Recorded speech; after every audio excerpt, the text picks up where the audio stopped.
Unerhört, sich einfach an einem Weltwunder zu schaffen zu machen.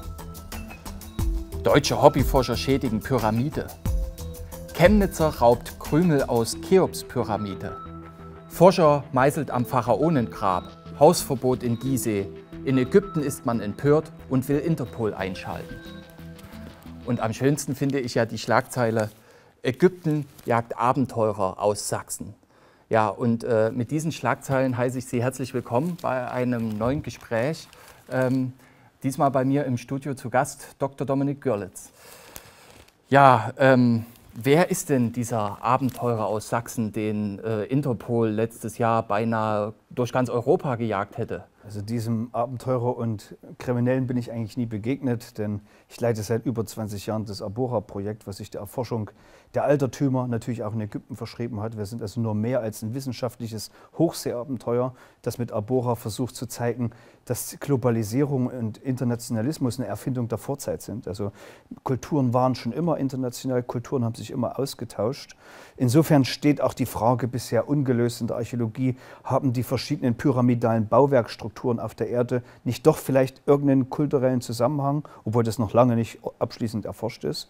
Und diese Frage hat mich natürlich auch nach Ägypten geführt, zumal ich selber mit Dr. Heyerdahl, Professor Valerio Manfredi von der Universität Bologna in Italien jahrelang zu Pyramiden auf italienischem Boden geforscht habe.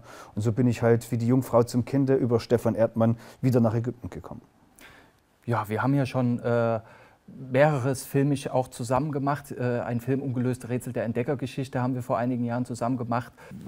Jetzt hast du gerade erwähnt, Stefan Erdmann hat dich auf Forschungsergebnisse, auf eine Entdeckung aufmerksam gemacht, die mit der Cheops-Pyramide zu tun hat. Ganz kurz, was sind das für Entdeckungen und wie ist es letztlich da zu einer Zusammenarbeit gekommen? Also ich habe Stefan Erdmann erst im Dezember 2012 in meiner Ausstellung im Verkehrsmuseum Dresden kennengelernt, wo er sich mit spannenden Befunden von seiner vorletzten großen Expedition im Jahre 2006, 2007 bei mir gemeldet hatte. Er hatte schon vor 7 Jahren in der Cheops-Pyramide, im Besonderen in der großen Königskammer, dunkle Verfärbung an der Decke der Pyramidengrabkammer entdeckt, ist mit diesen Befunden sowohl zu Ägyptologen in Kairo als auch zu Experten im DAI gegangen, hat diese Bildbelege vorgestellt, ist dort mehr oder weniger abgewiesen worden, dass das nicht von Relevanz ist, dass sich damit auch keiner beschäftigt.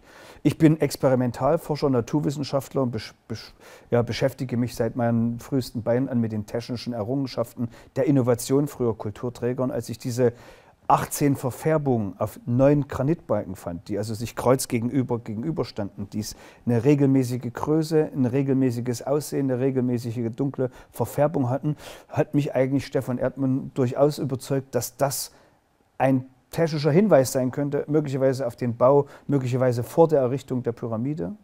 Und so ist die Idee geboren worden: Okay, lasst uns mit den Genehmigungsverfahren, mit denen Stefan Erdmann über 10 Jahre lang in Ägypten aktiv als Privatforscher geforscht hat, versuchen da Licht in diese unentdeckten Verfärbungen zu bringen.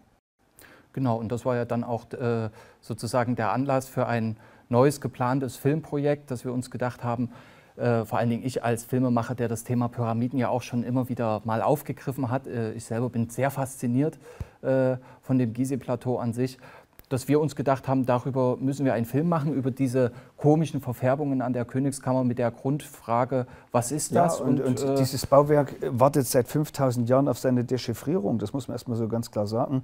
Auch die ganzen Vorwürfe, die in der Presse gegenwärtig gegen mich gelauncht werden, ist doch die Frage: Wir sind ja da nicht als Kriminelle in einem Midnight Crime eingestiegen, sondern Stefan Erdmann hat mir, ähnlich wie es auch seinem kooperierenden Institut, dem Fresenius-Institut, stimmig vorgeführt, dass das Ganze auf Genehmigungen beruhten, die viele Jahre lang vom Supreme Consulate of Antiquity über Stefan Erdmann genehmigt wurden. Und insofern gab es kein Kriterium daran zu zweifeln, dass wir mit unserem Forschungs- und Filmprojekt irgendwie illegales Territorium betreten. Ja, also zu dem Zeitpunkt war daran nicht zu denken. Aber nochmal der Reihe nach. Ihr seid dann also quasi nach Ägypten gereist, um diese Spuren in der Königskammer zu untersuchen. Sicherlich ja auch mit dem Ziel, verwertbare Daten zu gewinnen. Was war da euer angedachter Plan?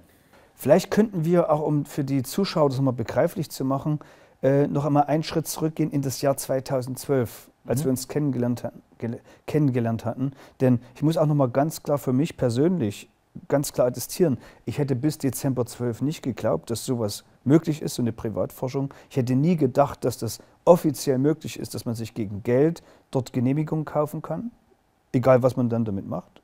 Und ich hätte nicht gedacht, dass es überhaupt möglich ist, mit Privatinstituten dort irgendwelche offiziellen Forschungen zu machen.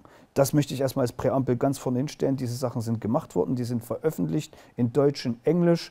Die sind letzten Endes auch in Ägypten diskutiert worden, sodass der Vorwurf, was auch an Herrn Erdmann geht, dort illegal sich an den Altertümern zu schaffen zu machen, völlig inadäquat ist, weil das hätte man bitte schön vor Jahren machen können. Und das war für mich eigentlich die Voraussetzung, überhaupt erst im April 2013 mitzugehen, weil ich vorgeführt bekam, dass es dort keinerlei rechtlichen Probleme gibt, wenn man diese Art von Forschung betreibt. Also weder ich selber als Mensch, als Wissenschaftler, noch als Leiter des Abora-Projekts hätte mich in irgendeiner Weise in dieses Abenteuer eingelassen, wenn ich nicht vom Inneren überzeugt gewesen wäre, dass wir dort nichts Negatives machen. Das möchte ich einfach mal so konstatieren. Ja, warum auch? Warum sollte man davon ausgehen? Man kann ja nur in die Pyramide, wenn es offiziell genehmigt ist. Und vom Gegenteil auszugehen, ist ja Quatsch. Also finde ich, braucht man das auch eigentlich, sich dafür theoretisch nicht zu rechtfertigen, weil wenn man keine Genehmigung hat, in die Pyramide reinzugehen, dann geht man gar nicht davon aus, dass es trotzdem möglich ist.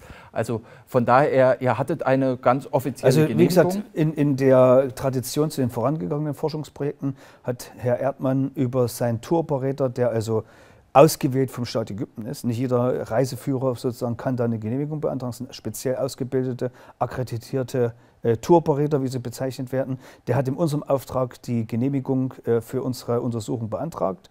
Wir haben im Vorfeld auch Leitern beantragt bei unserem Touroperator, damit die Untersuchung überhaupt möglich ist. Und das sind entsprechend die Fakten, die also in Vorbereitung geleistet wurden. Dann sind wir im April 2013 dorthin gereist. Wie abgesprochen sind wir also mit dem Touroperator zu den Pyramiden gekommen. An der Haustür der großen Cheops-Pyramide gibt der Genehmigungsträger, nämlich unser Touroperator, die Verantwortung an Inspektoren ab, die speziell ausgebildet sind, auch mit Touristenpolizisten solche, wie soll ich sagen, solche Besuche zu supervisen. Wir haben die Leitern vorgestellt bekommen, die wir im Vorfeld beantragt haben. Die Inspektoren haben uns geholfen, im Verbund mit den Touristenpolizisten diese Leitern aufzustellen. Das waren ja 2 Leitern, um also in 6 Meter Höhe an die besagten Verfärbungen zu kommen. Und diese Sachen wurden untersucht mit dem Ziel der Wissenschaft, empirische Grundlagendaten zu liefern, die dann eventuell in dem zweiten Schritt zu neuen Erkenntnissen, neuen Fragestellungen führen. Das war letzten Endes unser Ansatz. Das war der Ansatz. Das hat ja aber letztlich den Skandal auch gar nicht ausgelöst. Ihr hattet, nachdem ihr die Proben genommen hattet, das ging alles viel problemloser und schneller, als ihr gedacht hattet, wart ihr dann halt in dem Moment einfach in diesem Bauwerk drin. Und ja, da hat sich quasi dann ganz spontan eine andere Idee noch ergeben. Ja, und ich meine, die Idee ist wirklich aus dem Zufall heraus geboren. Also wie gesagt, die Genehmigung, die wir besaßen, hat nichts eingeschränkt, nichts ausgeschlossen, nichts besonders hervorgehoben. Also es waren weder unsere Namen noch unsere Passportdaten, welche Orte wir besuchen dürfen, welche nicht, was die Art des Besuches ist, bestimmte Dinge, die geschlossen sind. Wir haben dann über unseren Touroperator auf Englisch weiter diskutiert. Wir haben jetzt noch über 1,5 Stunden Zeit. Wir können jetzt rausgehen oder wir können, weil wir jetzt einmal sowieso die Untersuchungsmaterialien dabei haben, eventuell noch in der sogenannten Entlastungskammer oder in den Entlastungskammern, eventuell, wenn es uns gelingt, dort Farbreste zu finden, diese parallel mit zu beproben. Das war niemals am Anfang Mission Definition, sondern einfach dem Zufall geschuldet, dass wir nach einer Viertelstunde diese Verfärbung hatten.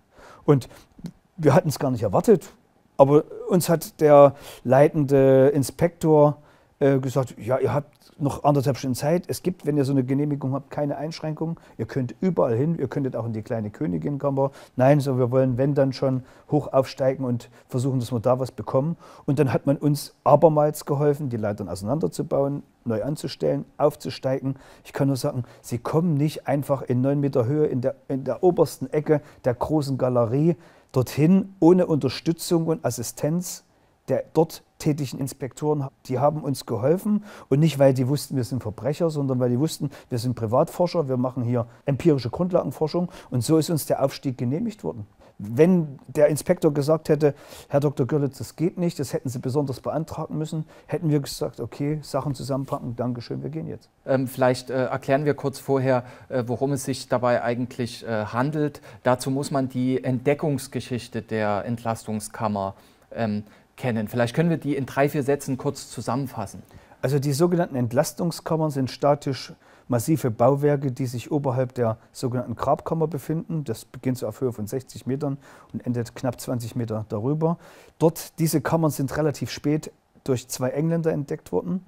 Die obersten Kammern durch einen Engländer namens Weiss 1837. Und er hat eben nicht nur die Kammern entdeckt, sondern ab der 2. Entlastungskammer bis zur 5. rote Farbinschriften, Malereien, die laut der modernen Ägyptologie, und das ist durchaus denkbar, wirklich von Bauarbeitern, die die Pyramide vor 4600 Jahren errichtet haben, dort hätten angebracht worden sein können. Viele Ägyptologen, insbesondere Maspero, der Begründer des Ägyptologischen Museums, aber auch Flinders Petrie, einer der bekanntesten Ägyptologen des 19. und frühen 20. Jahrhunderts, waren sehr skeptisch, dass das so ist. Ich möchte mich da außen vor halten, aber es gibt seit Jahrzehnten die Diskussion über die Authentizität dieser Inschriften, und so war eine Idee, eine Möglichkeit, vielleicht dort feinste Farbpartikel mitzubergen, um endlich die Diskussion vielleicht auch für die Ägyptologen zu klären, dass das authentisch ist und nicht Hokuspokus, Hanky-Panky, esoterische Theorien über das vermeintliche Alter, dass die alten Atlanter diese Pyramiden 20.000 Jahre zuvor gebaut hätten.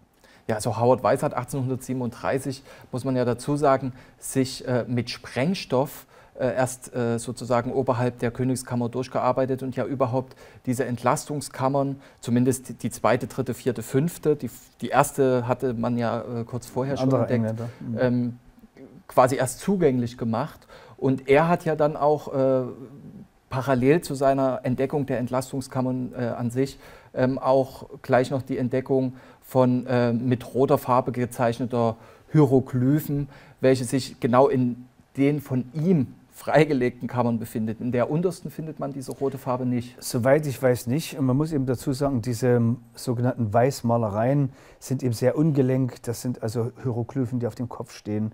Auch die sogenannte Cheops-Kartusche ist ja mit einer Inschrift versehen. Die Kartusche selbst macht eben einen sehr unprofessionellen Eindruck. Und das hat eben sehr früh zu Spekulationen über die Echtheit dieser Malereien geführt, die bis heute de facto ungeklärt sind. Ja, also es gibt ja im Prinzip nur die 2 Möglichkeiten. Entweder gab es die roten Hieroglyphen schon bevor Howard Weiss sich durchgesprengt hat oder eben erst kurz danach. Das sind die 2 Thesen, die sich gegenüberstehen. Die sind seit 150 Jahren, werden diese beiden Thesen antagonistisch immer wieder sich gegenseitig um die Ohren gehauen. Der Vorwurf, der wurde schon damals laut. Der wurde unmittelbar nach der Entdeckung laut, zumal Weiss auch noch bei Saqqara rote Inschriften entdeckt hat, die er einfach so auf dem Weg gefunden hat, oder von dem Herrn Djoser so eine Inschrift gefunden. Aber das sind eben Spekulationen mit Antispekulationen. Ich bin Naturwissenschaftler und glaube nur das, was ich wiegen, messen, analysieren kann. Und so ist die Idee letztendlich entstanden, durch die unerwartete 1,5 Stunden mehr Zeit. Warum nicht an einer unbedeutenden Ecke eine unbedeutende Stelle suchen, die möglicherweise auch von Weiss selber ist? Denn Sie müssen sich vorstellen, da sind über 150 Jahre die Leute frei hingekommen, haben sich dort bis in die jüngste Zeit mit eigenen Inschriften verewigt. Also das, was wir dort geborgen haben, da ist noch gar nicht klar, ist es überhaupt antik? Das kann auch eine modernere Inschrift sein, weil ich mich keinesfalls an irgendwelchen authentischen Hieroglyphen und erst recht nicht an der Cheops-Kartusche vergreifen wollte, weil wir wollten nur einen Impuls setzen, der dann möglicherweise in eine neue Untersuchung überführt. Ja, also mit anderen Worten, ihr hattet noch eine 1,5 Stunde Zeit und habt euch gedacht, nehmen wir doch mal noch eine Farbprobe im Mikrogrammbereich aus irgendeiner unbedeutenden Ecke. Aus einer Ecke unbedeutend, ja. Und wir haben wirklich sorgfältig geschaut, weil man sieht, wenn man hinkommt, sofort diese roten Linien, auch entlang der Balken, die wahrscheinlich Nivellierungslinien von den Baumeistern gewesen sein könnten. Das ist durchaus, wie ich mal zu sagen pflege, konsistent. Andere Dinge sind auf dem Kopf, andere Dinge sind eben in irgendwelchen halb abgedeckten Situationen, wo man sich sagt, ist das wirklich gewollt? Aber lange Rede, kurzer Sinn, wir haben dann so eine anmutende rote Farblinie gefunden und davon wie gesagt, kleinste Stücken, die uns dann aber in der Physik helfen, mit minimalen Mengen eben substanziell was untersuchen zu können. Genau, und das war ja auch das spätere angedachte Ziel mit diesen Proben, dass man das sozusagen untersucht und die Untersuchungsergebnisse aber dann auch frei zugänglich macht. Natürlich, ich meine, das Ziel von Wissenschaft, das sagt ja das deutsche Wort, Wissen soll was schaffen, ging es nicht darum, das für sich in privaten Kämmerchen zu nutzen, sondern das der Wissenschaft den fragenden Menschen zur Verfügung zu stellen, in Form ja, von Berichten. Wir haben ja dazu im Internet in Vorbereitung schon angekündigt, dass wir diese Untersuchung machen, haben das im Internet komplett dokumentiert, haben im Pyramidenmuseum in Lennestadt im Sauerland einen Kongress organisiert, wo ich aber eines nicht gemacht habe, bewusst über die Ergebnisse zu sprechen. Das war Anfang September 2013, weil wir A, noch nicht so weit waren, ich aber auch nicht zu wilden Spekulationen auslösen wollte, sondern dass man wartet, bis die Ergebnisse vollständig vorliegen, dann auch den Kontakt zu den Ägyptologen sucht, um also dann mit der breiten Front diese Ergebnisse so zu diskutieren, wie sie eigentlich notwendig sind, nämlich ideologiefrei und völlig ohne Tabus im Denken.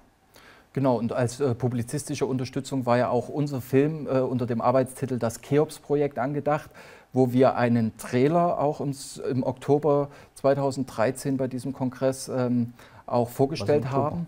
Und wir haben auch dieses kommende Filmprojekt, nachdem auch erste Analysen und Materialproben stattgefunden hatten, hatten wir das auch angekündigt. Aber dann kam alles ganz anders. Der Trailer war wenige Tage im Netz. Was ist dann passiert? Der Pressesprecher der Egyptian Heritage Task Force, das heißt vielleicht auf Deutsch die Volksfront für den Schutz der antiken Heiligtümer, Osama Karar, hat unsere Plots im Internet gefunden, hat diese Videos kopiert und dem Ex-Minister für Antiquity, also Dr. Zahi Hawass, zur Verfügung gestellt, der also sofort einen riesen Blowout, also eine riesen Hetzkampagne gestartet hat, zuerst in den ägyptischen, später in den internationalen Zeitschriften. Er hat insbesondere mit Veröffentlichung in der Al-Ahram in Kairo den damaligen amtierenden Antikenminister mit unserer Affäre schwerst unter Beschuss genommen, dass er nicht in der Lage ist, seine Pyramiden zu schützen, dass der Minister mit seinem neuen Regime völlig verfehlt hätte und dass unsere Affäre der beste Beweis für die Unfähigkeit dieses Mannes an vorderster Front ist, wo ich sagen kann, also, lieber Herr Minister, das haben wir nie gewollt. Wir haben ja dann über die Zeitschrift Mysteries Kontakt bekommen zum Supreme Consulate of Antiquity, also auf Deutsch der Antikenbehörde, der SCA, die uns auch die Genehmigung gegeben hat, immer so ganz nebenbei. Also es ist ja nicht irgendwie, dass wir uns das aus dem Finger gesagt haben. Wir haben dann dem Minister sofort eidesstattliche Erklärung über unsere Art unserer Untersuchung gemacht. Wir haben uns eidesstattlich entschuldigt. Einerseits über den Minister, zum anderen über die MENA, die größte arabische Nachrichtenagentur im ägyptisch-arabischen Raum, um also dem ägyptischen Volk unsere Entschuldigung zu, dass es niemals unsere Absicht war, irgendwie den ägyptischen Heiligtümern Schaden oder auch Diskredition zuzuwerfen. Uns ging es nicht darum, die Pyramiden ja, zu widerlegen. Hawass ist ja damit an die Weltpresse gegangen, dass reiche Juden Robert Bauval angestiftet hätten, uns mit Geld zu bestechen, die Cheops-Kartusche komplett von der Decke zu hacken, um damit zu beweisen, dass König Salomon 1500 Jahre später die Juden die großen Pyramiden errichtet hätten. Ich muss dazu sagen, Robert Bauval ist ein bekannter Pyramidenforscher. Wie kommt jetzt Zahi Hawass dazu, dich mit Robert Bauval da in Verbindung zu bringen? Also das ist sowieso ein Fakt für sich, das ist eine eigenständige Geschichte. Ich habe genauso wie Robert Bauval mich und Stefan Erdmann, wir haben uns nicht gekannt vorher. Robert Bauval bekämpft Zahi Hawass schon seit 20 Jahren, seitdem er in Gizeh an den Heiligtümern dort ein repräsentierender Ägyptologe, später auch Minister für Antikenbehörde war. Die zwei sind also seit Jahrzehnten im Streit miteinander. Bauval hält also konsistent, wie ich zu sagen pflege, was vor, mit viel Geld dort eben bestochen worden zu sein. Er hat ja der Shaw Foundation, der Casey Foundation, wirklich sehr fragwürdigen jüdischen Forschungsgemeinschaften dort Zugriff zu den Pyramiden gegeben, die nach dem Hall of Records gesucht haben, die also Bohrungen unter der Sphinx gemacht haben, Bohrungen auch vermutlich an der Cheops-Pyramide. Die Liste dieser Anschuldigungen beider Männer ist sehr lang. Ich will mich da kurz fassen. Wesentlich ist, wir haben Bauwal vorher nicht gekannt. Wir haben nie mit reichen Newton Kontakt gehabt. Und Havas hat uns hier gemeinsam in ein Boot gesetzt, um also sich letzten Endes als den großen Super-Monkey der Pyramiden in Szene zu setzen, dass nur er der richtige Mann ist, um diese Heiligtümer adäquat zu schützen. Naja, damit outet er sich ja nicht nur irgendwie subtil als Antisemit, sondern ja auch irgendwie als völlig korrupt. Ja, also wir werden ja gleich sehen, dass das möglicherweise der letzte Nagel war in den Sarkophag, den er sich selber eingehämmert hat, weil wer anderen eine Grube gräbt, fällt schließlich selbst hinein. Und ich denke, dass diese Affäre extrem dazu beiführen wird, die Glaubwürdigkeit von Havas zu vernichten, weil er, wie wir das noch sehen werden, mehrfach letzten Endes damit nicht nur die Öffentlichkeit, sondern eben auch juristische Instanzen belogen hat. Aber der entsprechende Vorfall ist in die Presse gekommen, es hat einen riesen Aufschrei gegeben. Eigentlich müsste man sagen, hysterischen Aufschrei von Neuseeland bis London, von London bis Amerika, von Amerika bis Russland, dass böse Deutsche sich in schamloser Weise als Grabräuber betätigt haben, das heilige Grab von Pharao Cheops geschändet hätten. Und ja, für uns war das bis dato ertragbar, insbesondere weil wir durch die, wie soll ich sagen, die inoffizielle, wir hatten einen Mediator an die Seite gestellt bekommen von der SCA, also von der Antikenbehörde, mit dem wir im Grunde genommen alle Dinge völlig sauber mit dem Antikenminister geklärt haben, auch mit der SCA, wo wir also unsere Ergebnisse präsentiert haben, wo wir also die Proben in Aussicht gestellt haben, wo wir völlige Kooperationsbereitschaft garantiert haben. Auf Bitten der Antikenbehörde haben wir auch unsere gesamten Trailer, unsere Filmausschnitte aus dem Netz genommen, nicht weil wir Angst hatten, dass wir deswegen von der Staatsanwaltschaft untersucht wurden. Wir haben ja den Fall konsequent vom Beginn, von der Idee, Realisierung, alles veröffentlicht. Das sind ja alles keine Indizien für ein Midnight Crime, sondern das war einfach eine offizielle Untersuchung, die wir durchgeführt haben. Und eigentlich schien die Kuh vom Eis. Anfang Dezember hatte ich dann direkten Kontakt auch mit der SCA, nicht nur ausschließlich über den Mediator, wo wir eben gesagt haben, okay, wenn wir das offiziell anerkennen, uns entschuldigen, kann der Minister damit leben, dass er uns nicht juristisch verfolgen wird. Es gibt dazu Zeitungsartikel aus dem Dezember 2013. Aber dann ist etwas passiert hinter unserem Rücken, was wir nicht wussten, was wir 2 Monate lang nicht verstanden haben, dass man unabhängig von unseren eigenen Verhandlungen mit der SCA begonnen hatte, hinter unserem Rücken, aber ich will das gar nicht negativ darstellen, es war das gute Recht der Ägypter, zu schauen, was haben die bösen Deutschen tatsächlich gemacht. Man hat also eine erste Inspektion zusammengestellt, wo dann schließlich 4 Ägyptologen in die Pyramide aufgestiegen sind, Ende November 2013. Diese Inspektorencrew von Ägyptologen hat keinerlei Schädigungen detektieren können. Warum? Logisch, weil wir wirklich minimalst invasiv an ganz wenig unauffälligen Stellen Mikrogramm von einem 7 Millionen Tonnen schweren Bauwerk genommen haben. Das kann keiner finden, weil man sieht es gerade mal so im Mikroskop. Also das kann man mechanisch gar nicht wahrnehmen, was wir genommen haben. Deswegen hat dann die Antikenbehörde aber nicht aufgehört, insbesondere ein Abdel Mohammed Farouk, der ehemalige Leiter der Pharaonischen Gesellschaft, ehemals rechte Hand von Havas, hat extrem, das wurde mir inoffiziell so mitgeteilt von unserem Mediator von der SCA, weiterhin Druck gemacht, aggressiv gegen uns gewettert. Man hat dann, weil man wusste, wir müssten ja irgendwas beschädigt haben, das war ja in dem Video zu sehen, dass wir Proben genommen haben, hat man am 13. Dezember eine weitere 5-köpfige Inspektorengruppe zur Cheops-Pyramide gebracht, die ist bis zur Entlastungskammer, zur 5. Entlastungskammer aufgestiegen. Und komischerweise finden die plötzlich die Spuren, die die anderen Ägyptologen nicht gefunden haben, nämlich 5 deutliche Meißelspuren an der sogenannten Cheops-Kartusche. Und das war dann so auf Höhe Mitte Dezember der letzte Nagel im Fass, der das Fass zum Überlaufen gebracht hat.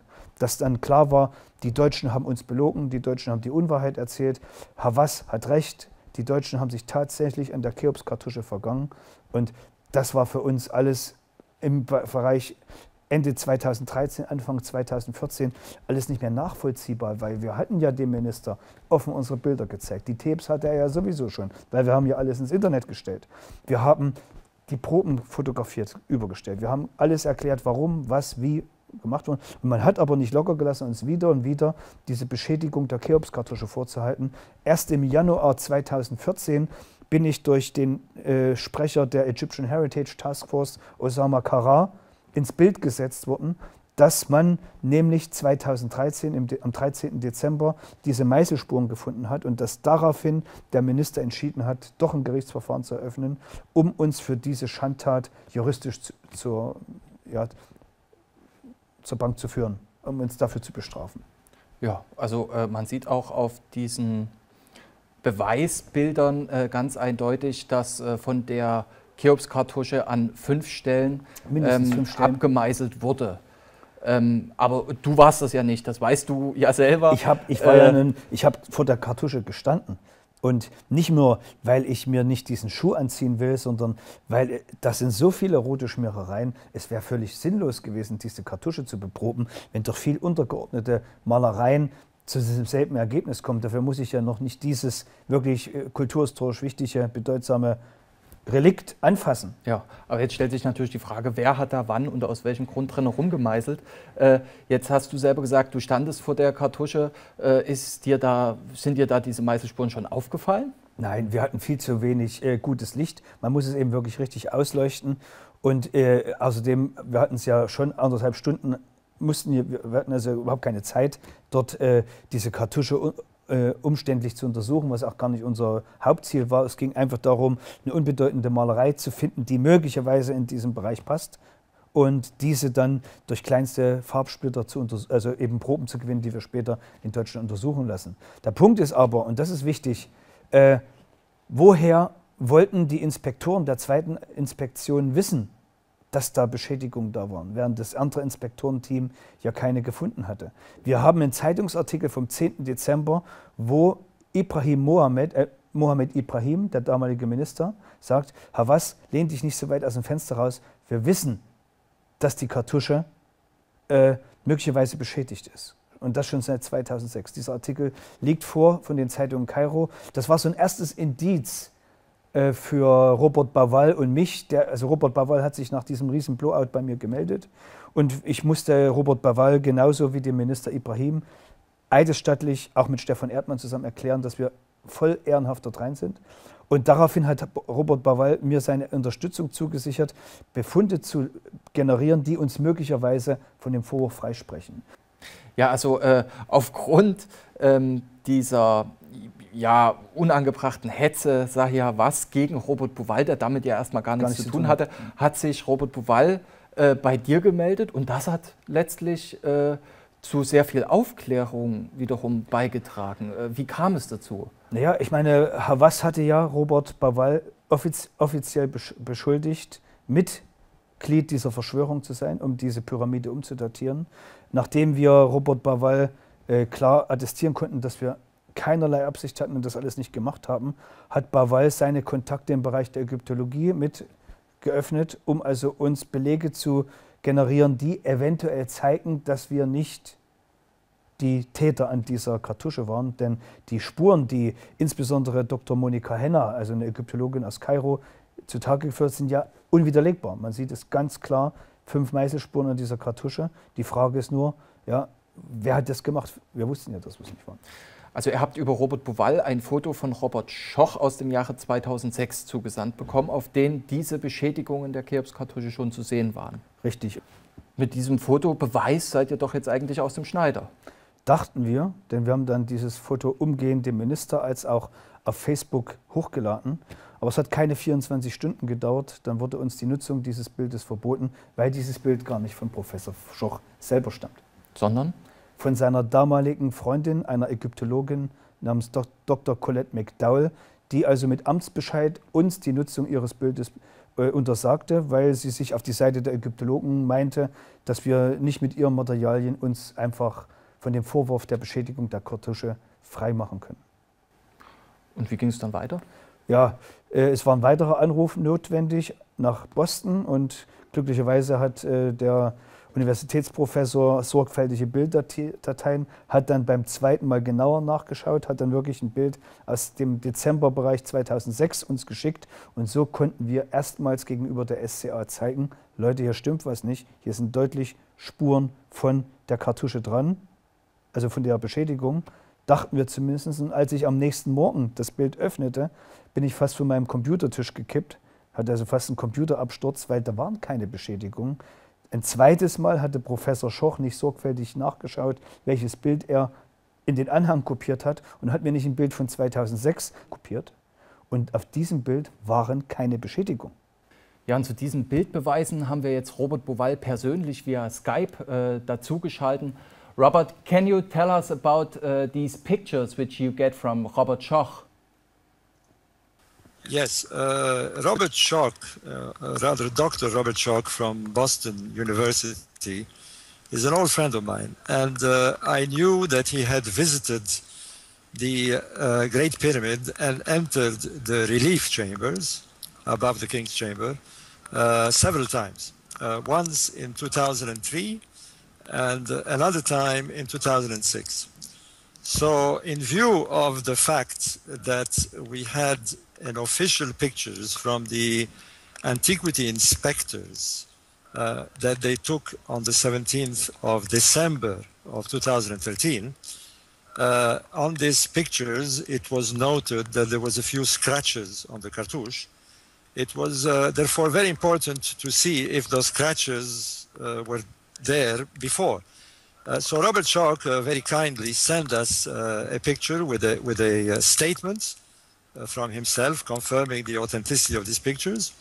And clearly, on the picture of the cartouche that he took in 2003, there is no damage, no scratches. However, on the picture that he took in 2006, there are exactly the same scratches as shown in the picture of the inspectors taken in December 2013. So it is a fact that this damage on the cartouche already existed in 2006. Yes, Robert, in accordance to all what we have put together, what's your personal fazit to this, let's call it, Cheops affair? My personal view, based on my experience with the Antiquity Department, is that it is impossible for you to have done what you did without the approval of the inspectors and the other persons, the security guards that were with you. Now, how this approval was given? You had a permit to enter the pyramid. This is an established fact. You would climb the ladder in their presence and you enter the relief chamber in their presence. They must have given approval. So I do not see that this is in contravention in anything to do with the Antiquities Department. You are not guilty of anything. By the way, it needs to be stressed that approvals were given many, many times by Zahi Hawass for people to enter the relief chambers. So this is nothing unusual. And I do not see how it would have been possible in any way for you to do what you did without approval. This is my opinion. Thank you. Thank you for your time, Robert. Ja, also wir sehen, der ganze Skandal hat auch sehr viel Gutes zutage gefördert. Einerseits gibt es eine enge Zusammenarbeit zwischen dir, Stefan Erdmann, Robert Bauval. Eine Zusammenarbeit, die wahrscheinlich beim Thema Aufklärung, was das Pyramidenthema an sich betrifft, sehr förderlich sein wird. Das werden wir in naher Zukunft hoffentlich erleben, wenn sozusagen noch mehr ans Tageslicht gefüttert wird. Dazu wird auch unser Film zu diesem Thema beitragen, der vielleicht noch dieses Jahr, vielleicht nächstes Jahr erst rauskommen wird. Das können wir jetzt so genau nicht sagen. Es hängt unter anderem ja auch noch von dem Prozess mit ab, der ja noch aussteht. Der sollte im Juni stattfinden, aber wurde jetzt gleich am ersten Prozesstag in den September gelegt. Und man muss auch dazu sagen, bei diesem Prozess seid ja nicht nur ihr die Angeklagten, sondern vor allen Dingen auch die Helfer, die ihr in Ägypten hattet. Das sind 5 oder 6 Leute, die seit November im Gefängnis in Untersuchungshaft sitzen in Ägypten. Seit Anfang Januar, seitdem also dieser Konflikt mit diesen 6 Meißelspuren so richtig bekannt geworden war in Ägypten. Und das ist eigentlich das Verwerfliche, denn die Bildbelege, die Bauval und wir beigesteuert haben, haben ja dazu geführt, dass der Minister eine 3. Untersuchungskommission installiert hat mit 5 erfahrenen Ägyptologen. Nur durften die nie aufsteigen, die sind mehrfach unter fadenscheinlichen Argumenten gehindert worden. Und letztlich, 3 Wochen vor Verhandlungsbeginn, hat Ibrahim diese Kommission wieder aufgelöst, obwohl uns Dokumente zur Verfügung stehen, dass die eigenen Rechtsanwälte des Ministers, dem Minister Ibrahim, schwerstens empfohlen haben, diese Bildbelege vorher zu prüfen, ehe es zur Verhandlung kommt. Und was ist da jetzt der derzeitige Stand? Kann ich nicht sagen, weil warum hat ein Minister den von ihm vorher aufgestellten Befehl wieder zurückgenommen? Warum stellt sich ein Minister nicht vor seine Angestellten? Er ist ja auch der Dienstherr, mindestens der beiden Fachägyptologen, die also Inspektoren an dem Abend waren in der Pyramide. Warum hat man kein Interesse daran, die Wahrheit zu finden? Und wer profitiert? Wer profitiert? Von den erhaltenen Lügengeschichten. Mit Sicherheit nicht die Wissenschaft. Mit Sicherheit nicht die 6 Inhaftierten. Und auch die Art und Weise, wie es zur Verschiebung des Prozesses kam, ist also unter europäischen Gesichtspunkten sehr fragwürdig, weil ein Rechtsanwalt nicht rechtzeitig erschienen war. Kann man sagen, gut, der Angeklagte Nummer 6 hat natürlich ein Recht darauf, juristisch vertreten zu sein, aber was ist mit den 5 anderen? Und ich meine, spätestens dem Minister musste bei der Gegenüberstellung der Bildbeweise klar gewesen sein, dass irgendetwas an der Geschichte hier nicht stimmen kann. Weil er hat ja von uns Filmaufnahmen, Bilder, er weiß, was wir gemacht haben. Wir haben alles offengelegt. Und er weiß, was in Ägypten zur Sache steht. In Ägypten geht es nicht um die rote Farbe, die wir gebogen haben. In Ägypten geht es nicht um die Milligramm schwarzer Patina. Es geht ausschließlich um die Cheops-Kartusche. Und da sitzen 6 Männer seit 5,5 Monaten, eigentlich heute seit 6 Monaten, unschuldig angeklagt im Gefängnis. Ja, und wahrscheinlich wird auch der Prozess im September noch nicht absehbar vorbei sein. Aber wie kann man das jetzt erklären? Du sagtest, die Wissenschaft profitiert bestimmt nicht davon, die Aufklärung auch nicht. Aber wer profitiert denn davon? Die Leute, die seit 20 Jahren es zugelassen haben, dass das Bauwerk nicht so erforscht worden ist, wie es eigentlich müsste. Warum wissen wir 20 Jahre nach Rudolf Gantenbrink nicht, was sich hinter den Kammern versteckt? Warum gibt es kein Interesse daran, wenn ein Privatforscher wie Stefan Erdmann 18 klar differenzierbare Verfärbungen an der Decke findet, die mit Sicherheit und auf eigene Kosten erproben lässt. Ich meine, man muss sich erst mal vorstellen, das sind doch schwerwiegende Hinweise für eine mögliche bautechnische Errichtung, für eine mögliche bautechnische Nutzung. Vielleicht auch spätere Nutzung, vielleicht haben auch Engländer oder Franzosen dort irgendwelche Sachen angestellt, ich weiß es nicht, aber man müsste doch als fragender, seriöser Mensch, Wissenschaftler ein Interesse haben, diesen Dingen nachzugehen. Und uns jetzt im Umkehrschluss kriminelles Handeln vorzuwerfen, weil wir auf eigene Kosten, auf eigenes Risiko diese Sachen untersuchen und untersucht haben, uns da als die bösen Nestbeschmutzer zu bezichtigen, das muss ich schon sagen, das trifft mich schon hart. Also deswegen bin ich auch emotional da schon etwas angefressen.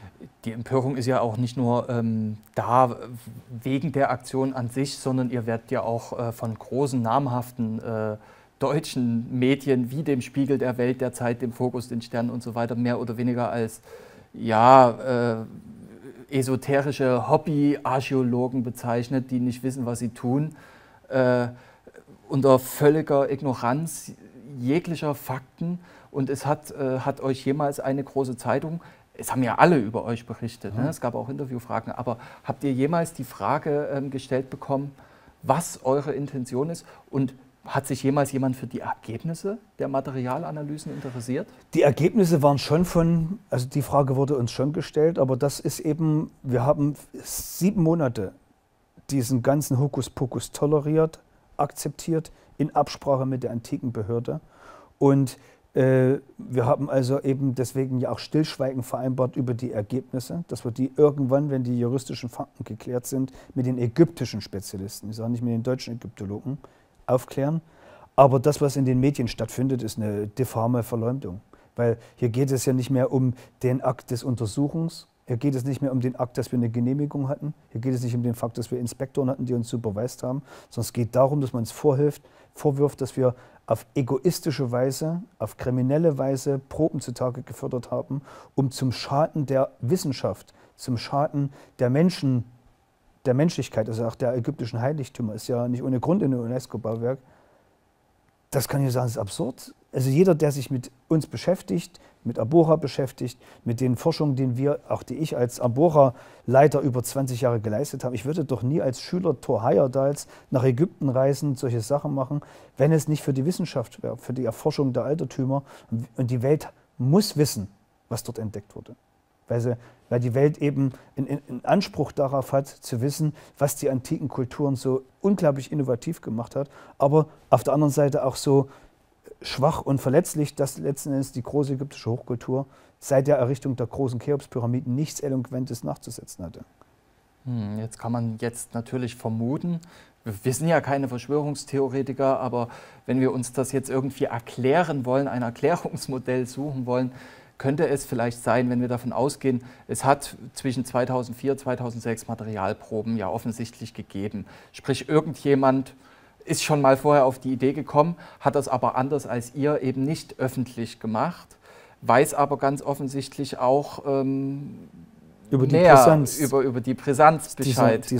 Könnte man hier vielleicht vermuten? Könnte man vermuten, zumal sollte man auch mal die Frage stellen, woher wusste denn Herr Havas überhaupt, dass wir die Kartusche beprobt haben? Denn aus unseren Bildern geht ganz klar hervor, dass ich 2 Meter von der Kartusche entfernt gesessen habe. Also woher wollte er denn, obwohl er 2 Jahre lang nicht mehr in Amt und Würden war, überhaupt wissen, dass wir die Kartusche berührt hatten? Wir selber haben das nie behauptet.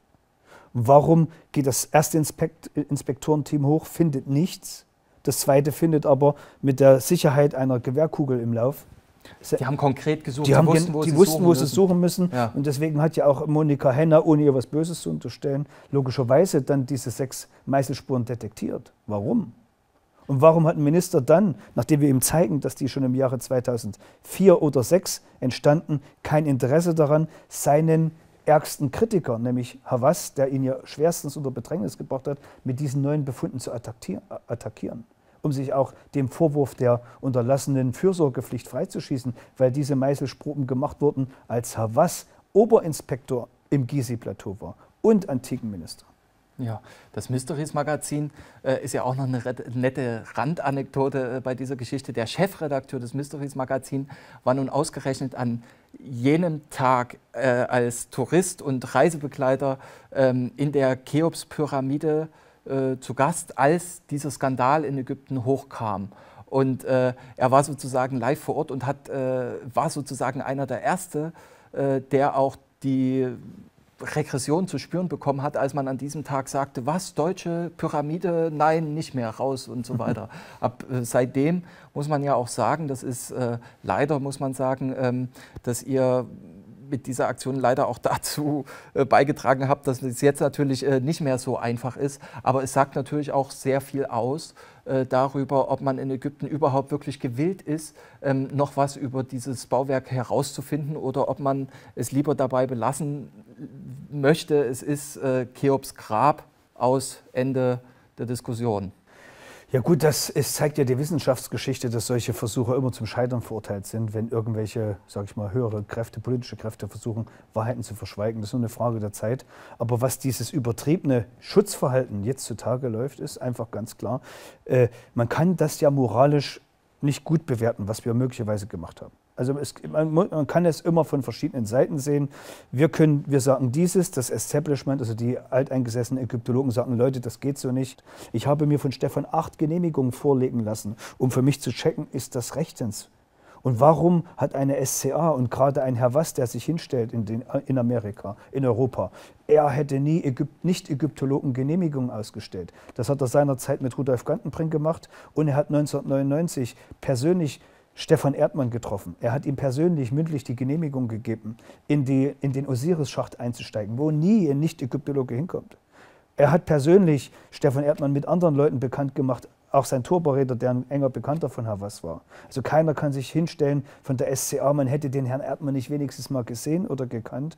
Bitte schön, dieses übertriebene Schutzverhalten, warum hat man nicht schon in den letzten 15 Jahren, wo Stefan Erdmann als Privatforscher aktiv war, dem Herrn Erdmann auf eine nette, kritische Art und Weise klar machen können, Herr Erdmann, Sie wollen vielleicht was Gutes, aber das ist nicht entsprechend des Reglements. Das hätte man erwartet. Ich kann Ihnen auch nicht meinen Autoschlüssel geben, Sie nehmen mein Auto und dann rufe ich die Polizei und Sie haben mein Auto gestohlen. Ja. Nichts anderes passiert hier. Wir haben schon angesprochen, dass die Materialanalysen eine gewisse Brisanz bergen. Werden die Ergebnisse das Geschichtsbild verändern, beziehungsweise wann ist mit den Ergebnissen zu rechnen? Also, wie gesagt, viele klopfen herum wie um den heißen Busch. Klar ist, wir haben Ergebnisse, auch wenn man immer so tut, als hätte man keine. Wir haben definitiv Befunde gefunden, die auch so nicht zu erwarten waren. Und diese Befunde, ich sagte es ja am Anfang schon, sind jetzt nicht sehr Ultimate Evidence, dass die ganze Weltgeschichte nicht stimmt.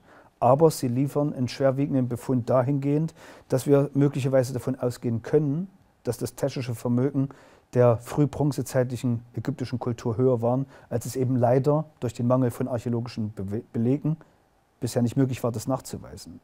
Und das geht mir eigentlich gar nicht so darum, die Weltgeschichte mit diesen neuen Befunden auf den Kopf zu stellen und die Cheops-Pyramide umzudatieren oder nicht, sondern der Fakt ist, warum tun wir uns so schwer, als wahr geglaubtes Wissen in Frage zu stellen. In der Wissenschaft darf es im Denken keine Tabus geben. In der Wissenschaft muss es frei sein, Fragen zu stellen, in jede Richtung. Nichts anderes hat Herr Erdmann 20 Jahre lang gemacht.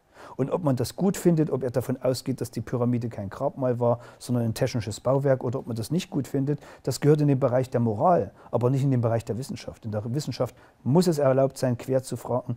Querdenker braucht es in der Wissenschaft. Wir können nur durch Querdenken die Grenzen unseres Wissens nach außen schieben, und darum und nichts anderes als darum geht es bei unserer Analyse.